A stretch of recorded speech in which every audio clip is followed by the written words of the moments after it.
नमस्कार, मैं हूं राहुल ठाकुर। मेरे पीछे ये जो आप भीड़ देख रहे हैं, ये सरकार के खिलाफ जंग का ऐलान है।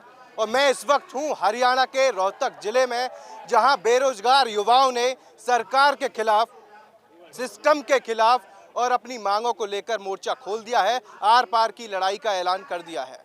हरियाणा में इस वक्त चुनावी माहौल जम चुका है, अच्छे से चुनावी सरगर्मियां बढ़ चुकी हैं।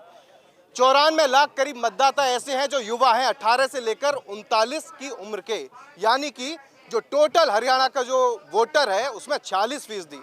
यही वजह है कि जो हरियाणा में ये जो चुनाव हो रहा है विधानसभा का, उसमें युवाओं की भूमिका बहुत ज़्यादा अहम है। हर पार्टी की कोशिश है, लोक लुभावने वादे हैं। हर पार्टी युवाओं से वादा कर रही है कि हम उनके साथ रहेंगे, हम उनकी मांगों को पूरा करेंगे।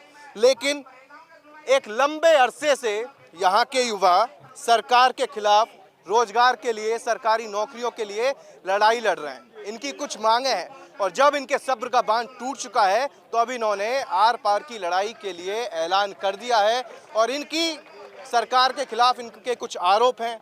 इनकी एक कहानी है, किस तरीके से सरकार से भी लड़ते हुए नजर आए, सरकार के वादे पर लंबा इंतजार करते हुए नजर आए। और एक अरसा ऐसा हो चुका कि 2012 से, कुछ भर्ती ऐसी है कि 2012 से ये इंतजार ही कर रहे हैं। कभी लोकसभा चुनाव हुए इस दरमियान, कभी विधानसभा चुनाव हुए, कभी दूसरे तरीके के स्थानीय स्तर के चुनाव हुए स्थानीय निकाय के, लेकिन सिर्फ इन युवाओं को क्या मिला? वादे, भरोसा। लेकिन ये चाहते हैं कि जो ज्वाइनिंग है, यानी कि जो इन्हें नौकरी है, वो मिले। तो मैंने इन युवाओं से कुछ से गुजारिश की कि आखिर इनकी मांगें क्या हैं, उसे समझें थोड़ा सा, हम भी जानें कि आखिर ऐसा क्या है जो सरकार इतनी मजबूर हो गई है कि सरकार के कानों पर जूनी रेंग रही है, जो ये युवा आज इस तरह से धरने पर बैठने के लिए मजबूर हो गए। वो भी देश का भविष्य, जो एक लंबे अरसे से इस सरकार और सिस्टम से लड़ाई करता आ रहा है। कैसा रहा इनका संघर्ष, ये सब इन्हीं से जान लेते हैं कि आखिर समस्या क्या है, मांगे क्या है। तो सबसे पहले भाई साहब, आपका नाम? मेरा नाम सुनील यादव है जी। 5 साल से पीड़ित है, रोजगार मांग रहे हैं, जोड़ी फैला फैला के रोजगार मांग रहे हैं। कभी आपके सामने देखो, सीएम साहब जो नए बने हैं ये कहते हैं कि 31 तारीख को 50,000 नौकरियां दे देंगे। कभी पहले वाले सीएम थे वो ये कह देते हैं विधानसभा में खड़े होकर, सर विधानसभा में खड़े होकर, जो मैं कहता हूँ 2023 की बात, हाँ, जहाँ से संविधान चलता है वहाँ खड़े होकर कह देते हैं 29 फरवरी 29,000 ज्वाइनिंग दे देंगे। इन्होंने एक सीट ही लिया था सर, उस पर एक आदमी को रोजगार नहीं मिला है। जिनको भी रोजगार मिला उनके ऊपर भी तलवार लटकी हुई है। सीईटी इसलिए लाए थे ताकि पारदर्शिता के साथ सारे जो युवा हैं और जो परीक्षाएं उनको आयोजित करा सकें। लेकिन सीईटी आने के बाद भी किस तरीके से टाल मटोल होती रही है, कभी लोकसभा चुनाव के वक्त पर, कभी विधानसभा चुनाव के वक्त पर, और अब फिर कहा जा रहा है कि हम इस विधानसभा चुनाव के बाद सर सीईटी का तो ये हुआ था हर 6 महीने में एक सीईटी लेंगे। इन्होंने सीईटी एक लिया है 5 साल में, सीईटी एक लिया है सर। उस एक सीईटी पर भी, आप ये छोटे भाई बहन आए हुए हमारे, एक सीईटी पर भी रोजगार नहीं दिया गया। इससे ज्यादा निकम्मीपंथी क्या हो सकती है किसी सरकार के लिए। और मैं तो सरकार को कहता हूं कि 1000 बच्चा अभी तो 1000 से ज्यादा भी होने वाला है, आपकी किसी रैली में नहीं मिलता होगा यूथ इतना। आपका मुख्यमंत्री, कोई मंत्री आ जाए, फेस टू फेस मिलने इन बच्चों से। क्या ये भीड़ बुलाई हुई थोड़ी है? हम इनके खिलाफ प्रोटेस्ट करने थोड़ी आए हैं, हम तो अधिकार मांगने आए हैं कि सरकार रोजगार क्यों नहीं दे रही। अभी विधानसभा का चुनाव है, इनको पता है इन बच्चों को कि अब कुछ हो सकता है तो हो सकता है, अन्यथा हमारा जीवन खराब है। यही वजह है कि ये आप जो फोटो दिखा रहे हैं, नए मुख्यमंत्री, ये इसी रोहतक में आकर कह रहे थे कि बस चुनाव हो जाए, उसके बाद थानेदारी के लिए तैयार हो जाएं सारे युवा। और युवाओं को बर्बाद किया है तो कांग्रेस ने किया है। हम युवाओं को रोजगार देंगे, उनकी जिंदगी बदल देंगे, ये तमाम वादे इस वक्त चल रहे हैं। आपका नाम क्या है भाई साहब? सर मेरा नाम है करण। करण जी, ये कितना वक्त हो गया, ये पूरा कब से चला आ रहा है आपका ये पूरा सिलसिला कि अब मिल जाएगी भर्ती, अब मिल जाएगी ज्वाइनिंग, ये कब से चल रहा है? और कौन कौन सी भर्ती जिसकी आप ज्वाइनिंग की मांग कर रहे हैं? सर सीईटी के आलम का तो ऐसा है, मैं अगर आपको बताने लगूंगा तो शायद इन बच्चों की आंखों में आंसू आ सकते हैं, क्योंकि ये जो हरेसमेंट है ये पिछले 4-5 सालों से चल रही है।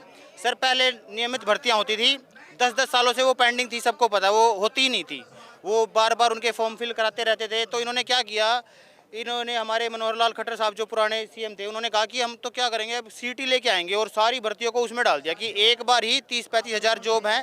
65 हज़ार का उन्होंने नारा दिया कि हम इस साल में 65,000 नौकरियां देंगे। तो उन्होंने जो पिछली 10 साल से चल रही थी सारी भर्तियां, सीईटी 2021-20 कब लाए? हाँ सर 21 में आया था जनवरी में, ये हाँ 12 जनवरी को सर इन्होंने घोषित किया था। और कमाल की बात ये है, मतलब किसी भी चीज़ को अगर हम कंक्लूड करें ना, तो ये जो सीईटी आया था 4 साल पहले, उससे आज तक एक भी पक्की भर्ती, मतलब एक बच्चा भी पक्की भर्ती नहीं हुआ। इससे ज़्यादा बड़ी बात मैं क्या कहूँ, इस सीईटी का ये हाल है। और मैं एक चीज़ और बताऊँ, एक चीज़ और बताता हूँ आपको, इस सीईटी ने हमारे सीएम्स बदल दिए, हमारे एचएसएससी चेयरमैन बदल दिए। ये बच्चे जो शादी की उम्र थी ये बुढ़ापे हो गया। अब तो हम कहना चाहते हैं कि हमारे सीएम साहब से कि सीएम साहब, जैसे कि आज बयान आया कि हम भर्ती नहीं कर सकते, ज्वाइनिंग नहीं दे सकते, तो हमारी एक गुजारिश है कि कम से कम जो रांडा पेंशन की जो उम्र है ना, वो कम से कम वो घटा दो। हमारी रांडा पेंशन की उम्र 35 साल कर दो हरियाणा में, क्योंकि ये जितने भाई है ना, ये सारे 35-35 साल के हो गए हैं, नौकरियां आप देना नहीं चाहते। कम से कम रांडा पेंशन की जो उम्र है ना, मतलब आप वो कहना चाहे बेरोजगारी भत्ता जो होता नहीं नहीं सर, है, ये अलग पेंशन चल रहा है सर रांडा, अच्छा रडुआ बोलते हैं अपने उत्तर हाँ जी प्रदेश। सर, हरियाणा में मैं थोड़ा एक्सप्लेन कर दूं। रांडा वो होता है जिसकी उम्र एक उम्र दराज हो जाता है और उसकी शादी नहीं होती, जो 35 साल की उम्र क्रॉस कर गए हैं और उनकी शादी नहीं हुई। हाँ जी सर, तो जैसे मनोहर लाल खट्टर जी हैं, तो उन्होंने बहुत अच्छी स्कीम निकाली थी, लेकिन मेरे ख्याल से थोड़ी सी उम्र घटाने की जरूरत है। ये सारे बच्चे उसके अंदर आ जाएंगे और जो भी उन्होंने पैसा देना है और रांडा स्कीम के अंतर्गत वो कम से कम वो मिलेगा, इनको 2 टाइम की रोटी मिल जाएगी सर। अच्छा, सरकार ने जब 2014 का मैं घोषणा पत्र पढ़ रहा था बीजेपी का, 2019 का भी पढ़ा मैंने, तो उसमें था कि हम बहुत पारदर्शिता के साथ रोजगार देंगे, ना सिर्फ रोजगार देंगे, जो बेरोजगार होंगे उन्हें भत्ता भी मिलेगा। तो ऐसी बिना खर्ची, बिना पर्ची बिना सर बिना पर्ची बिना खर्ची जीरो भर्ती। पर्ची खर्ची तो जब लेंगे जब भर्तियां होंगी। पारदर्शिता ही है, भर्तियां मत करो, पारदर्शिता सारी है सर। हम मान रहे पार, जब आप कुछ करोगे तो ही तो पारदर्शिता बताओगे सर।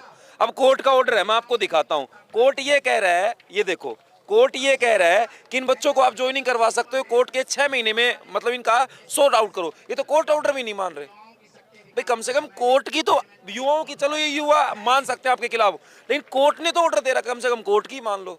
इतनी भी बड़ी तानाशाही नहीं होती सर। अभी ये जो एसएससी के चेयरमैन है, हरियाणा एसएससी के, उनका मैं पढ़ रहा था बयान, वो कह रहे हैं कि हमारी तरफ से सब कुछ पूरा है, अगर हमें हरी झंडी मिलती है तो। की बात बताता हूँ, एक बीसीबी बीसीए का बच्चा जाता है कि सर हमारी कास्ट सर्टिफिकेट ये पुरानी थी, हमें जर्नल में डाल दिया। वो कहता है कि इसको फाड़ के डस्टबिन में डाल दो। बताओ ये क्या बात है? फाड़ के डस्टबिन में डाल दो। ये चेयरमैन की मतलब एक भाषा है।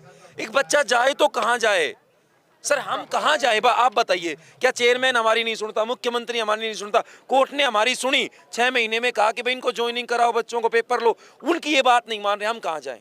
जबकि वादा तो ये था कि विधायकों के पास, किसी जनप्रतिनिधि के पास चक्कर नहीं लगाने पड़ेंगे युवाओं को, और हर जिले में शायद ऐसी बातें भी कही गई थी कि रोजगार को लेकर कार्यालय खोले जाएंगे, ये घोषणा पत्र में है। लेकिन आपसे मैं समझना चाहूँगा कि अब तक किस किस के दरवाजे पर दस्तक दे चुके हैं कि हमारी इन मांगों को पूरा कर दीजिए साहब? जी, हम सरकार के हर नुमाइंदे के पास जा चुके हैं। सीएम साहब, जितने भी एमपी हैं, जितने इनके एमएलए, सबके पास जा चुके हैं, कहीं सुनवाई नहीं। इस बीजेपी राज में हमें यही नहीं पता चल के दे रहा किसकी ये सुनते हैं, किसकी चलती है सरकार में, किसी की नहीं। ये किसी की सुनाई सुनते ही नहीं है। ठीक है, युवा परेशान है 4-5 साल से, और ये बोल रहे हैं कांग्रेस भर्ती रोको गएंगे, विपक्ष पे आरोप लगा देते हैं। ये सोचते हैं भाई जनता बेवकूफ़ है पूरा हरियाणा की। देखो, जयराम रमेश का ये लेटर है जिसका ये हवाला दे रहा है कि जयराम रमेश ने भर्तियों पर रोक लगवा दी आदर्श आचार संहिता की वजह से। हाँ, लेकिन इसमें कहीं भी हमारी भर्ती का जिक्र नहीं है। ग्रुप 56-57 हरियाणा पुलिस का कोई जिक्र नहीं है।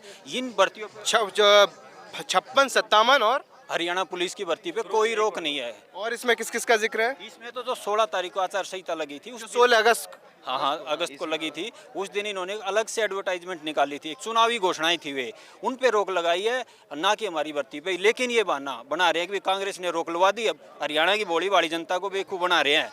मतलब जो दूसरी खबर है उसे बरगलाने की कोशिश हो रही है एक तरीके से। एक प्रकार का जुमला दे रहे हैं, इनकी आदत हो गई है। पूरा देश में जुमला दे रहे हैं, हरियाणा में भी जुमला दे रहे हैं। ये देखो कितने बेरोजगार खड़े। लोकसभा से पहले भी, लोकसभा से पहले भी इन बच्चों ने झोली फैला की मांग उठाई थी। बोले ये चुनाव हो जाता लोकसभा का, उसके तुरंत 20 दिन बाद आपका काम कर देंगे। लेकिन ये तो देखो कितने 6 महीने उसके टाइम ड्यूरेशन हो गया उसके बीच का। कहाँ, मतलब हर तीसरी बार सरकार भी बन गई, अब विधानसभा के चुनाव भी आ गए। अब कहा जा रहा है कि इस चुनाव के बाद कोई सुनवाई नहीं है सर। चुनाव के बाद तो क्या पता क्या होगा क्या नहीं होगा, इनको खुद को ही नहीं पता क्या होना है। ये आलम तब है जब 2014 से हरियाणा में बीजेपी की सरकार है। मनोहर लाल खट्टर लंबे वक्त से मुख्यमंत्री रहे और इसी साल में शायद मार्च में उन्हें बदल दिया गया और नए चेहरे लाए गए, नायब सिंह सैनी। अब लोग कह रहे हैं कि मुख्यमंत्री बदल गए सिस्टम बदल गए, एसएससी के चेयरमैन बदल गए और कोई नहीं बदला, तो वो ये युवा है जो जस की तस खड़े हैं। नायब सिंह सैनी ने भी वही 50,000 ये देख लो आप, नायब सिंह सैनी कह रहे हैं 90 दिनों में 50,000 भर्ती, 9 भर्तियां भी नहीं दे पाए, 5 भर्तियां भी नहीं दे पाए सर, 50,000 छोड़ो 5 भी नहीं दे पाए। नहीं, सीएम साहब ने हमें खुद ये संकल्प ले रहे हैं, ये शायद ये ऐलान कर रहे हैं अगले 90 दिन। हाँ सर, ये जब सीएम बने जब की बात है। ये देखो यहाँ पर जो सरकार की तरफ से वादे किए गए हैं उसकी अखबार की कुछ पर्चियां हैं, यहाँ पर ये लेकर आए सर, ये तो प्रिंट है। हाँ, सीएम का ऑफिशियल। हाँ हाँ, एक सेकंड आप अपने हाथ में दिखाइए, मैं एक एक करके बस एक सेकंड। दिसंबर तक 60,000 को सरकारी नौकरी, अच्छा घोषणा है। हाँ, 6 फरवरी को हमारा रिजल्ट आया था फायर ऑपरेटर कम ड्राइवर का, और 6 फरवरी 2024 को, और उन्होंने कहा था कि हम 15 दिन में आपको ज्वाइनिंग करवा देंगे। उसके बाद हम सीएम साहब से मिले 26 मई को, तो उन्होंने कहा 11 जून को आपकी ज्वाइनिंग पक्का करवा देंगे हम। फिर सीएम साहब बदल गए। हाँ, और तो उससे पहले हमने किया था अर्नंगन होके प्रोटेस्ट, जो एकदम 45 डिग्री टेम्परेचर के ऊपर गर्मी थी, उस टाइम हमने ये प्रोटेस्ट किया जून के महीने में, और 11 जून को हमें आश्वासन दिया था कि आपकी ज्वाइनिंग पक्की करवा दी जाएगी। फिर उन्होंने वो झूठा आश्वासन निकल गया।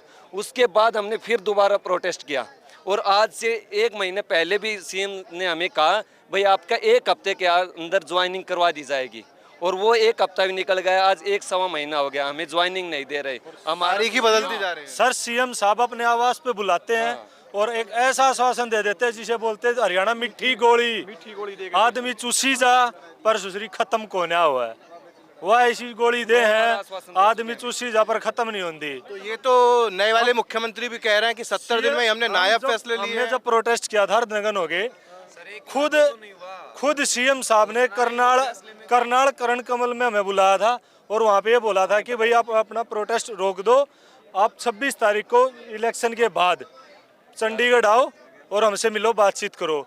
हमने उनको अपनी पूरी बातें बताई, और उन्होंने अपने भारत भूषण भारती सर हैं जो एक्स चेयरमैन हैं, उन्होंने सीएम को क्लियर ये बताया था सर इन बच्चों की कोई गलती नहीं है, ये राइट है, इनको नौकरी मिलनी चाहिए, इनकी कोई गलती नहीं है, ये गलती है तो डिपार्टमेंट और एचएससी की है जिसकी वजह से ये भटक रहे हैं। तो सीएम ये हाल हरियाणा में तब है जब यहाँ की 40% आबादी युवा मतदाता है, ऐसा मैंने बताया। यहाँ पर कुछ लड़कियाँ भी हैं, ये देखिए ग्रुप 1-2 जेई रिजल्ट व ज्वाइनिंग दें, ऐसा ही कुछ पुलिस विभाग को भी लेकर चल रहा है। 56 मैं समझ करता हूँ, मैं बताता हूँ। एक एक करके मैं समझ करता हूँ इस बात को। पता है क्या जी, सीएम साहब जो पुराने सीएम थे खट्टर साहब, उन्होंने वादा किया था 29 तारीख को 29,000 भर्तियाँ कराया था भाई सारे ने, और फिर नए सीएम आए उन्होंने कहा 30 तारीख ने 30,000 भर्ती, इन तभी मड़ा एक कदम और आगे बढ़कर है। लेकिन क्या था, खाली चुनावी घोषणाएं, कोई पूरी भर्ती नहीं करी, तारीख और वैकेंसी बढ़ती रही। हाँ, बस इन अपने चुनावी फायदे के लिए हमारा युवाओं का, बेरोजगारों का यूज कराया है। दूसरी बात, मैं कांग्रेस से भी अपना ये क्लियर करना चाहूँगा कि भाई तुम्हारा स्टैंड क्या है। अगर तुम्हारी सरकार आती है तो तुम्हारा स्टैंड क्या है। हमें ये तो कोर्ट के थ्रू भर्ती हो रही है, हमें आगे ज्वाइनिंग दोगे या नहीं दोगे। अच्छा, आप कांग्रेस से भी सवाल पूछना चाहते हैं, यानी क्लियर करना चाहते हैं, कहीं ऐसा ना हो जो ये 50-60 हज़ार बच्चे, 50,000 बच्चे नहीं है जी, ये 50,000 हाँ, ये लाख वोट है, इनका परिवार 50-60 हज़ार ये परिवार है ये सारे। अच्छा, यहाँ पर कुछ बच्चे अभी हैं, इनके पास भी आऊँ, लेकिन हाँ भैया बताइए। देखिए, बीजेपी की सरकार 2021 में सीईटी का नोटिफिकेशन लेके आई थी, 2024 आ गया, जानबूझ के उसमें इतने लूप होल छोड़े गए कि वो भर्तियां आज 4 साल हो गई हैं लगातार कोर्ट में फंसी हुई हैं। एक भी सिंगल ज्वाइनिंग ये भाजपा की सरकार नहीं दे पाई, और ये कांग्रेस पर आरोप लगाती है। ये कहती है कि कांग्रेस भर्ती रोको गैंग है। अगर कांग्रेस विपक्ष में है और उसकी चीज इतनी चलती है कि वो भर्तियों को रोक सकती है विपक्ष में बैठ के, तो इस सत्ताधारी पार्टी को पक्ष में बैठने का कोई अधिकार नहीं है। हम सारे युवा आज हजारों की तादाद में, कल को लाखों की तादाद में होकर इस तानाशाह सरकार को सत्ता से उखाड़ फेंकेंगे। ये हमारा ऐलान है जो रोहतक की धरती से हमने बिगुल बजा दिया है। इस सरकार को जो भर्ती नहीं कर सकती, रोजगार नहीं दे सकती, उसको सत्ता में बैठने का कोई अधिकार नहीं है। हम कहते हैं कि देखो, ये प्रदेश में नायब सरकार में बिना पर्ची बिना खर्ची चलेगी नॉन स्टॉप। अरे नॉन स्टॉप तो बेरोजगारी कर दी आपने, नॉन स्टॉप बिना पर्ची बिना खर्ची क्या, हरियाणा में नॉन स्टॉप बेरोजगारी है। अच्छा, ये जो सीईटी की बात हो रही है, कॉमन एंट्रेंस टेस्ट है ना, ये इसलिए लाया गया था क्योंकि इससे पहले एक पेपर लीक हो गया था कि हम पारदर्शिता के साथ काम करेंगे। तो मैं एक बार इन बहन से बात कर लूँ, उसके बाद आपके पास आता हूँ। एक बार इन बहन की, आप आपने कौन सी परीक्षा दी थी जिसके रिजल्ट अभी तक नहीं आया है, आप ज्वाइनिंग का इंतजार कर रही हैं और आज मजबूरी में यहाँ धरना दे रही हैं? सर ये ना जो सीएटी है ना स्टोरी को ने पूरा इन ग्रंथ बना दिया। 2021 तक शुरू हुआ था, 2024 में हो गए।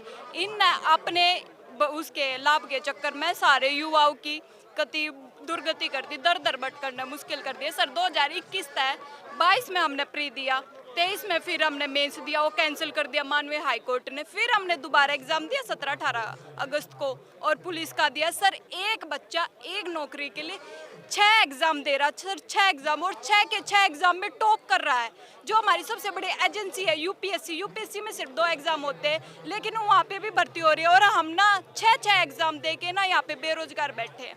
और इनको बोले तो सर भर्ती क्यों नहीं करते? पहले तो ये ट्विटर पे अखबारों में हर जगह बोलते कि हम भर्ती कर देंगे, भर्ती कर देंगे। युवा हम पे विश्वास रखे, हम भर्ती जरूर करेंगे। विश्वास किस कदर करें? जो हमारे पूर्व मुख्यमंत्री थे वो बोलते 29 फरवरी 2024 इस साल के बाद कि 29,000 भर्ती करेंगे। विधानसभा में बात, विधानसभा में बोला।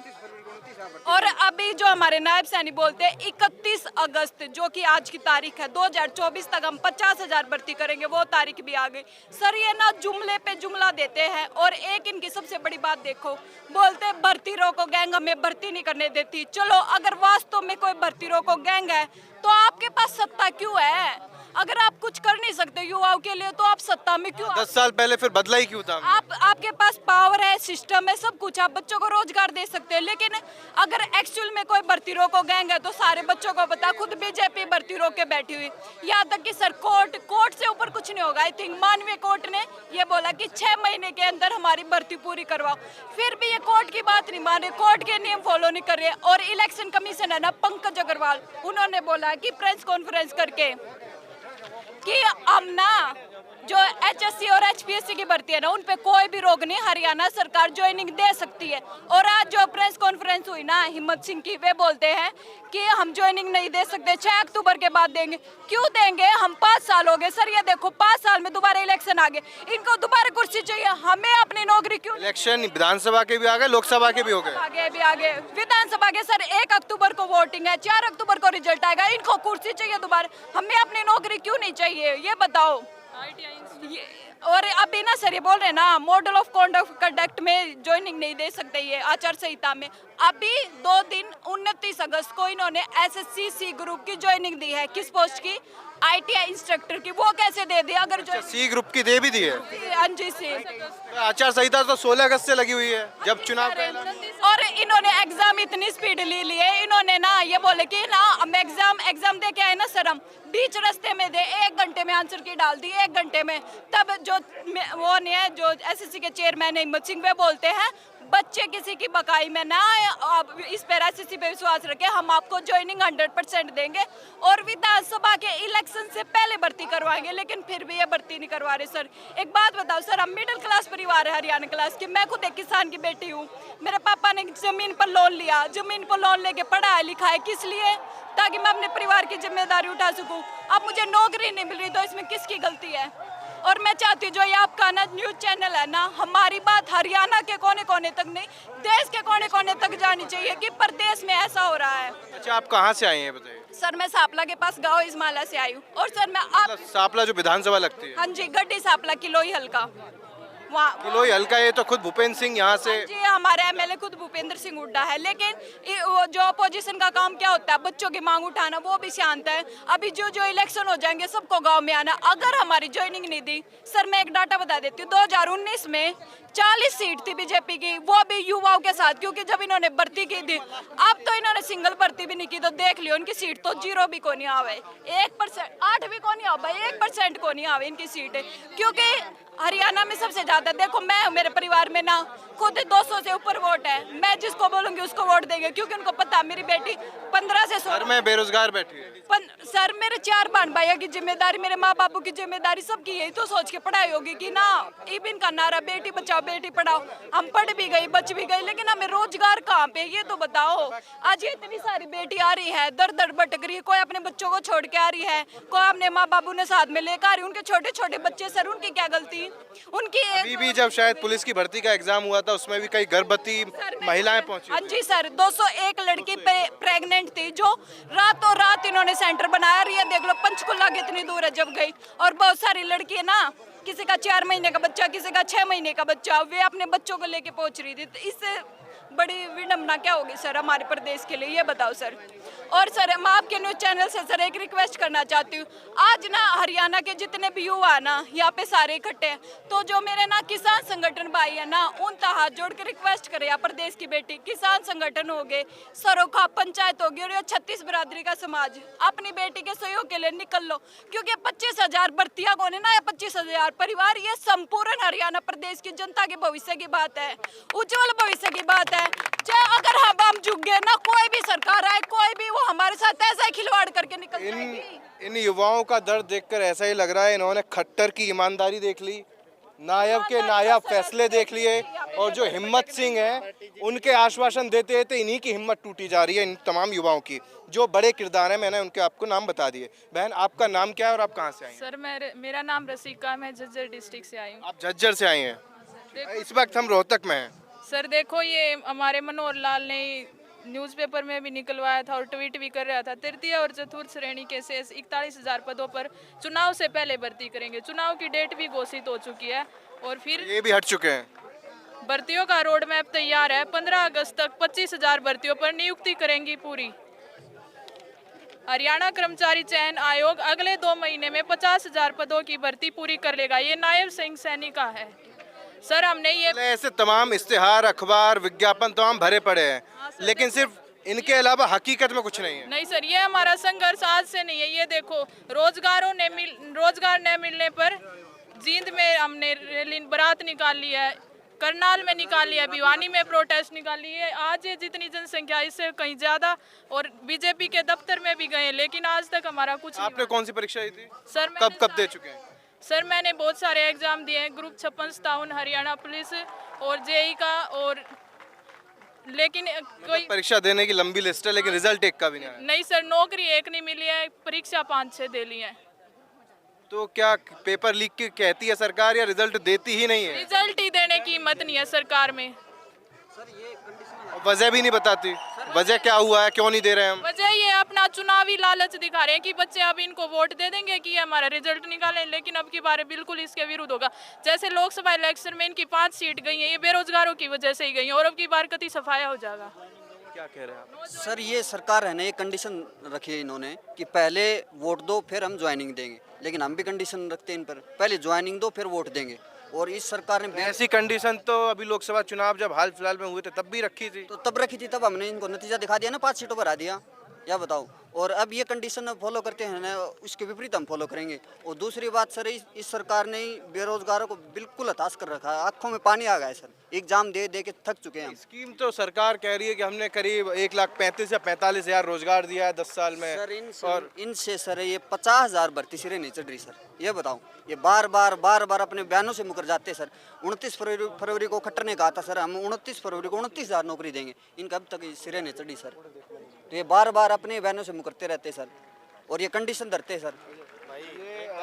ओबीसी अक्सर चुनाव में क्या होता है आपने देखा होगा, जातिगत गोलबंदी होती है। इसी वजह से नायब सिंह सैनी को मुख्यमंत्री बनाया गया। ओबीसी फेस हैं, खट्टर साहब को हटा दिया गया और कहा गया कि बीजेपी ने बहुत बड़ी किलेबंदी कर दी है विपक्ष के खिलाफ आगामी विधानसभा चुनाव को देखते हुए। और अब ये भाई साहब भी लेकर आ गए, ये ओबीसी के साथ न्याय करो। आप ओबीसी हैं? सीएम ओबीसी का। हाँ, सीएम ओबीसी, वही मैं बता रहा हूँ। और उसके सर एक बात और है, ओबीसी को ऐसे ओबीसी समर्पित सरकार कहते हैं खुद को बीजेपी, और मुख्यमंत्री ओबीसी है। आज के साथ सबसे ज्यादा उत्पीड़न ओबीसी के साथ हो रहा है, आपको बता दूं मैं। ये कह रहे हैं कि हमने ओबीसी का ऐसे भला किया, ऐसे भला किया। आपने ओबीसी का सबसे बुरा किया। मैं खुला सरकार को चैलेंज कर रहा हूँ, बीजेपी सरकार को। मैं नायब सैनी साहब से मिला, डीएजी से मिला, खुल्लर जी से मिला, एजी साहब से मिला, बलदेव महाजन से, डीएजी सुरता जैन से मिला, पर मैं हमारी सुनवाई नहीं हुई। आखिर में हमें कोर्ट से मिलते आ रहे हैं। मैं सर जब से इन्होंने 14 जुलाई को इन्होंने हरियाणा पुलिस के शॉर्ट लिस्ट करे, हम एक कोर्ट है सर्टिफिकेट पुराने कह के हमें भर्ती से बाहर कर दिया। और सर्टिफिकेट हालांकि उन्होंने हरियाणा पुलिस में 6.5 पे और चीफ सेक्रेटरी लेटर में और जो 56-57 1-2 की एडवर्टाइजमेंट थी 7.5 पे लिखा था हम आपकी पीपी से कंसीडर करेंगे। आप यकीन नहीं करो, आज बीजेपी सरकार के कोर्ट में बयान है, मैं कोर्ट में बैठा था कि फैमिली आईडी में इनकम नहीं होती, और ये फिर एचकेआर में आपने नौकरी किस बेस पे दी है, इतने रोजगार आपने कैसे दिए हैं, पीले कार्ड आपने कैसे बनाए हैं, कैसे आप खाद जो गेहूं है वो बांट रहे हो। ये सरकार से मैं पूछना चाह रहा हूँ। आज ओबीसी समाज जाग चुका है, आपके खिलाफ वोट करेगा, कोई भी कैंडिडेट हो उसको वोट देगा, पर आपको वोट नहीं करेगा। ओबीसी समाज आपकी बार आपके खिलाफ है। मैं निर्मला बरागी जो ओबीसी मोर्चा की प्रधान है उनसे भी बात की मैंने, कहते हैं, और हिम्मत सिंह बेच पे हाथ मार के कहता है सर हमको तुम्हें केस हरा के दिखाऊंगा। मैं कहता हूँ उसको ओपन चैलेंज करता हूँ। आप अपना हक मांग रहे हैं और वो कह रहे हैं कि केस हरा दूंगा, देख लो। केस हराऊंगा, ओपन चैलेंज कर रहा हूँ हिम्मत सिंह को, आओ कोर्ट में लड़ेंगे। आप क्यों भाग रहे हो, क्यों रिप्लाई फाइल नहीं कर रहे? मैं आपको देख रहा हूँ, कोर्ट में लड़ेंगे, single bench, division bench, supreme court की सभी बेंचों में। आपका जी करे उस बेंच में चलो, को जोन से जज के पास आपको हरा के दिखाऊंगा। मैं ओपन चैलेंज कर रहा हूँ आपको, आपके से हिम्मत है हिम्मत सिंह जी तो कोर्ट में आओ, रिप्लाई फाइल करो। और मेरा गुरदीप नाम है, मैं आपको ओपन बता रहा हूँ, आप डाटा में चेक करोगे या कुछ भी, गुरदीप नाम है मेरा। आपसे 20 बार मैं मिल चुका हूँ, आपने मेरे साथ रूम में भी मिसबिहेव किया, आपके पास 3 बार आया, आपने मिसबिहेव किया है सर मेरे साथ। पर एक बात बताऊँ, हमसे सरकार बनी है, सरकार से हम नहीं बने। हम सरकार, हमारे पास राज्य जरूर है, पर उन्होंने हमारे साथ एक प्रजा की तरह करना चाहिए। चेयरमैन बनाए हो आप, वकील हो, वकील ऐसा नहीं है कि आप जज से ऊपर हो, जज से आप समझ गया मैं आपकी बात। कुल मिलाकर अगर एक लाइन में एक है, सड़क पर लड़कर देख लिए, नेताओं से मिलकर देख लिया, अधिकारियों से मिलकर देख लिया, और जो न्यायालय जहां अंतिम एक उसके साथ जाता है इंसान कि यहां से शायद न्याय मिल जाएगा, न्यायालय की चौखट पर जाकर भी देख लिया। और वहां उनके वकील अभी भाई ने बताया कि वो कह रहे हैं तो मैं कोर्ट में केस हरा कर दिखाऊंगा। और अब चुनाव है, चुनाव के मद्देनजर एक बार फिर से उम्मीद। लेकिन हरियाणा के प्रत्येक बच्चे को इन्होंने वकालत जरूर सिखा दी। हरियाणा का प्रत्येक बच्चा हर भर्ती के लिए कोर्ट में जाता है। जैसे ओबीसी के लिए अभी सबसे बड़ा मुद्दा है, एक सर्टिफिकेट के लिए ये चाहते तो पोर्टल खोल के 2 दिन के लिए पोर्टल खोल के उसको कंसीडर कर सकते थे सर। अच्छा, आपकी ज्वाइनिंग हो गई है? टीजीटी के लिए ज्वाइनिंग हुई थी सर। एक दिखाइए जरा, एक करके बस आ गया सर, हम टीजीटी के स्टूडेंट हैं और BCA BCB के हैं, पंचायती राज सर्टिफिकेट वाले हैं सर हम। ये देखो सर हमारा सर्टिफिकेट, ये देखो सर हमारा पंचायती राज सर्टिफिकेट बन गया था उस टाइम, BCA को BCB को रिजर्वेशन मिला था सर इसके कारण। और ये देखो सर हमारा नया है, अब देखो सर ये मना कर रहे हैं भाई हमें, आपको हम जनरल में काउंट कर दिया। कागजात और दस्तावेज साथ लेकर ये देखो सर, बिल्कुल सर हमारा BC का फार्म भरा हुआ है सर हमारा स्टेट के अंदर। ये देखो कैमरा पर्सन से जरा दिखाते रहे साथ साथ, BC का फॉर्म भरा हुआ है सर, BC के फॉर्म भरा हुआ है सर हमने, उसके साथ साथ हमारा स्टेट है ना उस पर BCA लिखा हुआ है। ये सर इस चीज में हमारी एडवर्टाइजमेंट के अंदर लिखा हुआ है रिजर्वेशन वाला कि इसके अंदर ये पॉइंट है कि एक लेटर का वाला दे रखा है।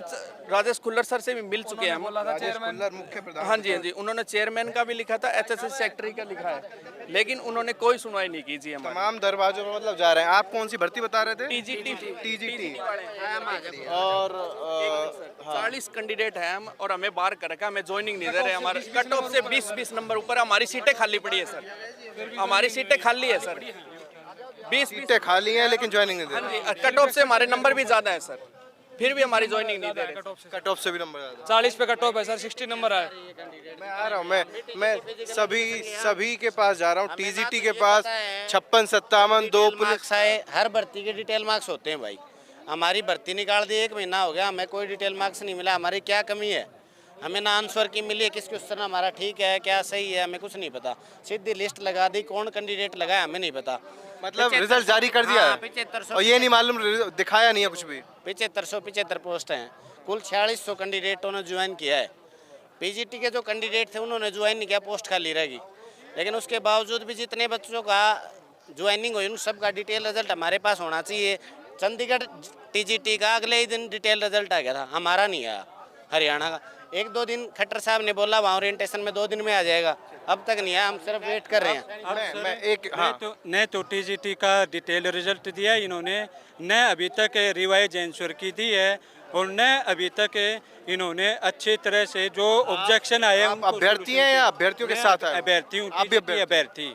और यहाँ तक कि मैं TGT इंग्लिश का बता रहा हूँ, उसके अंदर 13-14% गलत थे, इसका मतलब ये है कि ऑब्जेक्शन लगाए, लेकिन उनमें अब भी है ना, उन्होंने न तो सही बताए कितने गलत है, न गलत बताए हैं।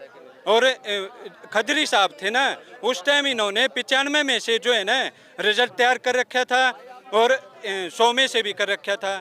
अब हिम्मत सिंह जो आए बाद में, इन्होंने क्या किया कि 6 महीने बाद मतलब वो रिजल्ट ही चेंज कर दिया।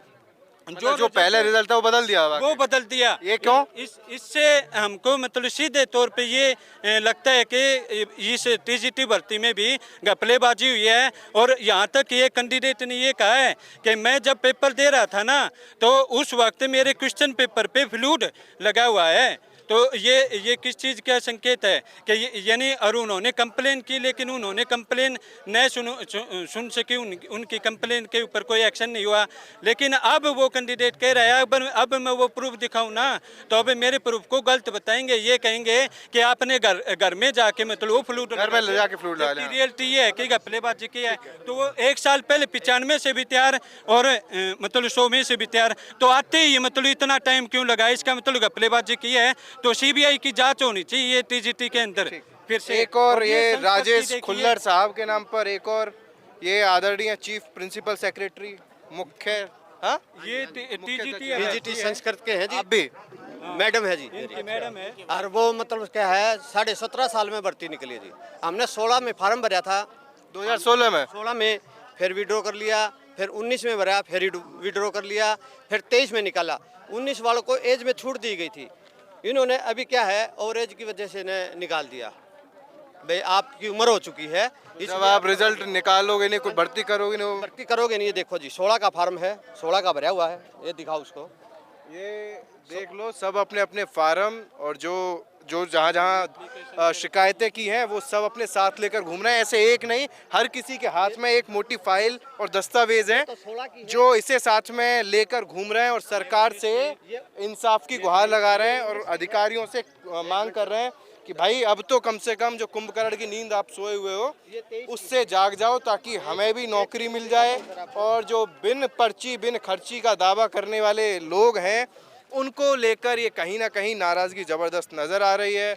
और लोग बस यही उम्मीद में अब बैठे हुए हैं कि चुनाव है, शायद अब सरकार नींद से जाग जाए। चलिए, हाँ ऐसे तमाम। आप बहन कहाँ से आई हैं? सर टीजीटी के हैं हम। आप भी टीजीटी के? हाँ, आपका नाम? सर अंजू।